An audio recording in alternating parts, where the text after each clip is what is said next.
Hey everyone, and welcome to another deep dive. Today we're taking a look at something a little different. Different indeed. The children's book. Yes, a children's book called Children's Inspiring Stories to Grow in Wisdom. Ooh, very nice. It's a collection of 12 stories. 12 stories. And as the title kind of suggests, these stories are full of insights that you can really apply no matter how old you are. Yeah, this is one of those books I think where you could read as a child and get one thing out of it and then come back to it as an adult and be like, Yeah. whoa. Totally. There's a whole other layer here. Like a secret message for grown-ups. Exactly. Hidden in there. And you can find this book on Amazon in paperback. That's right. So let's dive into the first story. Yeah, let's do it. It's called The Cow Who Was Looking for Her Stripes. I love that title already. I know, right? Just the title alone, I'm intrigued. It's so whimsical, and yet it makes you think. Yeah. So this story is all about Daisy. Daisy the cow. Daisy the cow, exactly. And she's this cheerful cow living in a beautiful meadow, and she's very proud of her stripes. Stripes, so she's like a zebra cow. Well, she's a cow, but she has these zebra-like stripes. Oh, okay, I got it. And she loves them. They're part of what makes her feel special. I can relate to that. We all have those things that make us feel unique, right? Absolutely. So what happens? Does she lose her stripes? You guessed it. One morning she wakes up and her stripes are gone. Just vanished. Oh, no. I bet she's freaking out. She's in a total panic. She searches the whole meadow trying to find them, convinced that they must have fallen off somewhere. Oh, that's sad. I can only imagine how lost she must feel, like a part of her is missing. Exactly. And that feeling of loss, that's something we can all relate to, right? Those moments when we feel incomplete or like something's just not right. Totally. We've all been there. So Daisy's on this quest to find her stripes, and she goes to all sorts of characters in the meadow looking for answers. Ooh, who does she talk to? Well, first she meets this wise old oak tree. Oh, like a wise old tree spirit. You could say that the oak tree has been around for ages and has seen it all. So what does the tree tell her? The tree tells her stripes aren't something you lose, they're part of who you are. You need to look inside yourself. That's deep. So it's not about the external stripes, it's about something deeper within her. Exactly. It's about her true nature, her inner self. Wow, I'm already getting chills. And who else does she meet on her journey? Next, she encounters a shimmering butterfly. A butterfly.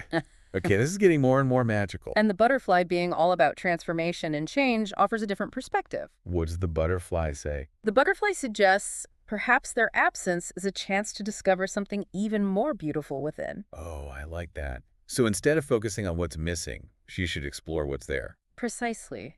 It's about embracing the unknown and seeing the potential for growth. This is already blowing my mind. And I bet it's just the tip of the iceberg. You're right. There's more to come. So who's next on Daisy's list of wise characters? Well, this one's a little different. Daisy goes to the river and sees the moon's reflection in the water.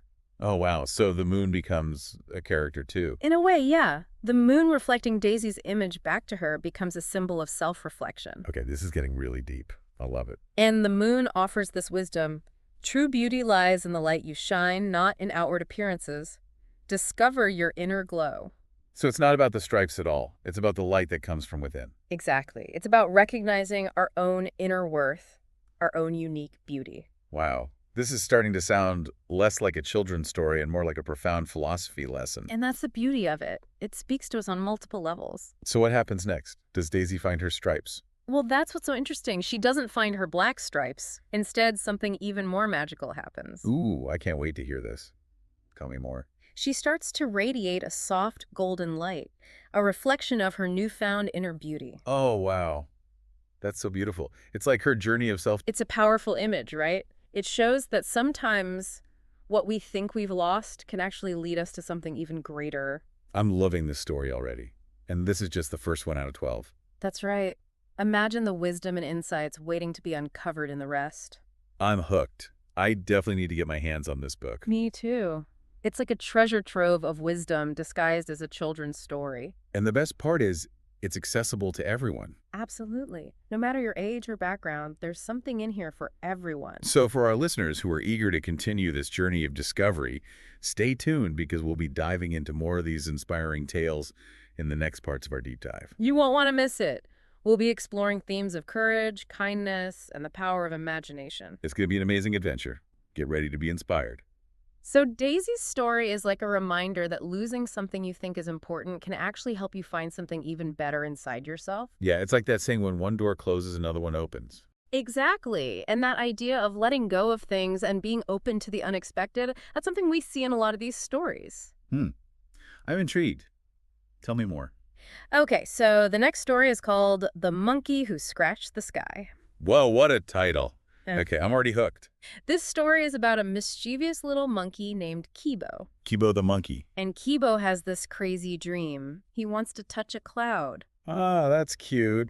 Yeah. But how's a monkey gonna reach a cloud? Well, Kibo is all about trying. He jumps, he stretches, he even tries to stack rocks to reach his goal. That's some serious determination. Yeah, But I bet it's frustrating being so close, but not quite there. exactly. And that's where things get interesting. Kibo realizes that he can't do it alone. Ah, so he needs to ask for help. Right, which can be tough sometimes. We often feel like we have to do everything ourselves. Yeah, I get that. We don't want to seem weak or incapable. But sometimes asking for help is actually the smartest thing you can do. So who does Kibo ask for help? He goes to his friend Tamu the giraffe. Makes sense.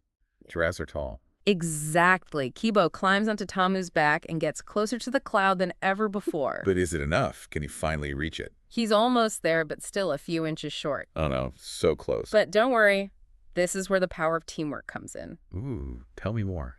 A flock of lovebirds sees Kibo and Tamu struggling, and they decide to help. Ah, that's so sweet. So they all work together. They do. The lovebirds lift Kibo just high enough so he can finally brush his fingers against the cloud. I love it. He achieved his dream with a little help from his friends. Exactly. It's a great example of how collaboration can help us achieve things we could never do on our own. And it shows that it's okay to ask for help when we need it.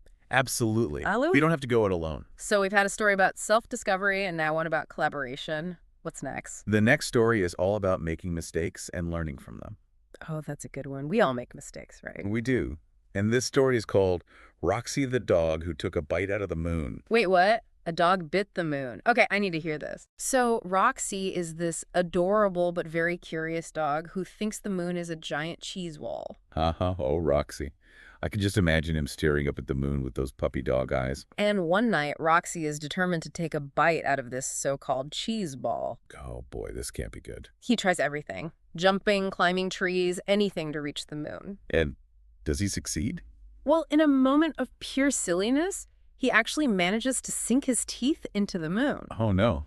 What happens then? The sky darkens, the moon has a chunk missing, and Roxy feels incredibly guilty. Oh, poor Roxy. He didn't mean to cause any harm. He didn't, but he has to face the consequences of his actions. It's like when we mess up and have to clean up our mess. Exactly. Roxy seeks advice from the wise old owl who tells him he needs to put the piece of moon back where it belongs. That's a tough task. How's he going to do that? Well, just when he's about to give up, a flock of nocturnal birds arrives. Birds to the rescue.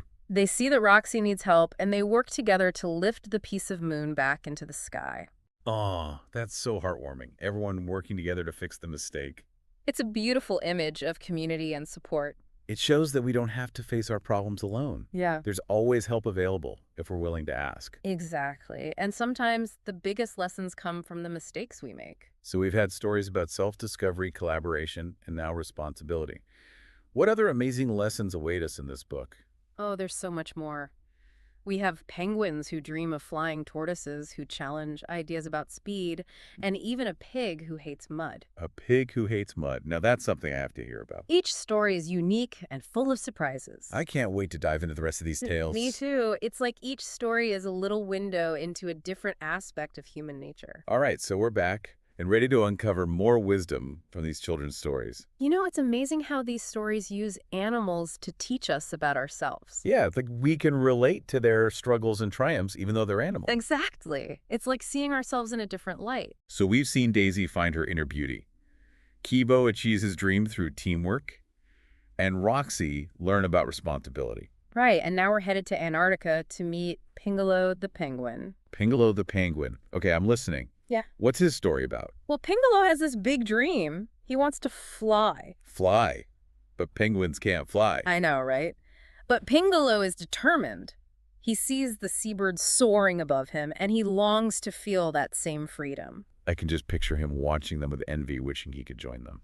And he tries everything to fly. He jumps off icebergs, flaps his flippers, even tries to make wings out of feathers. Oh my gosh, I bet that's hilarious to watch. It is, but it also shows how much he wants to achieve his dream. Yeah, you gotta admire his persistence. Absolutely.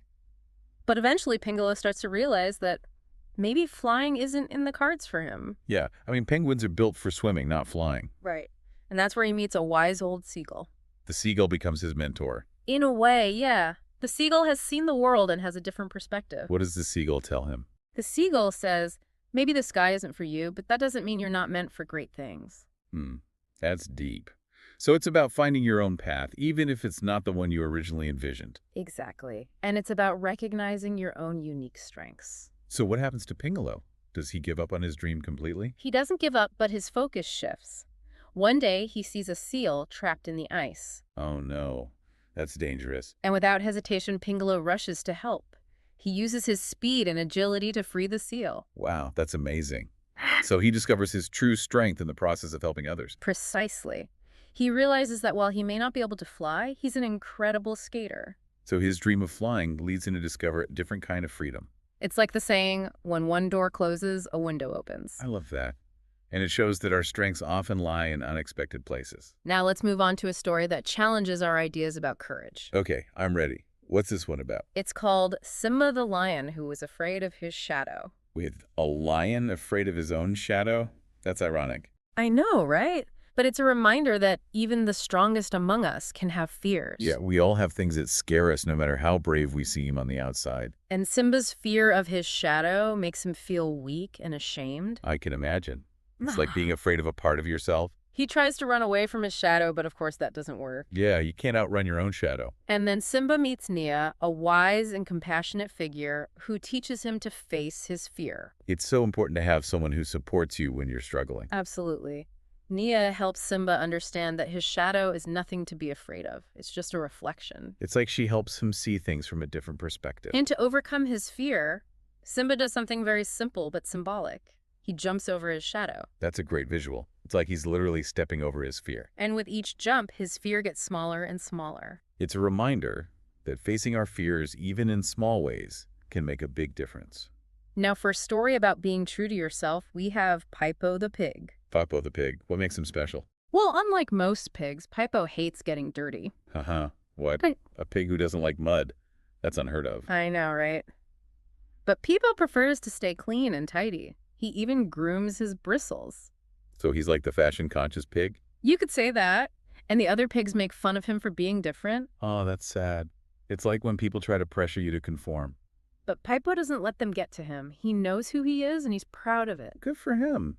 It's important to stay true to yourself. And during the annual animal festival, where all the other pigs show off their muddy bodies, Pipo arrives clean, and wearing a bow tie he made himself. Wow, that's a statement. He's not afraid to stand out from the crowd. And at first the other pigs laugh at him, but the other animals are impressed by his originality. He's a trendsetter.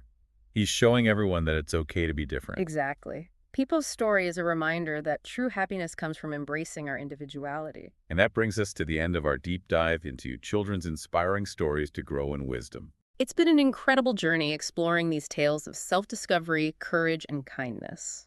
These stories may be simple, but they're packed with wisdom that can apply to people of all ages. We hope this deep dive has inspired you to see the world with a little more wonder and to embrace your own unique journey. Remember, wisdom can be found in the most unexpected places. So keep your heart open, your mind curious, and never stop exploring. And who knows, maybe you'll discover your own inspiring story along the way. Until next time, keep diving deep.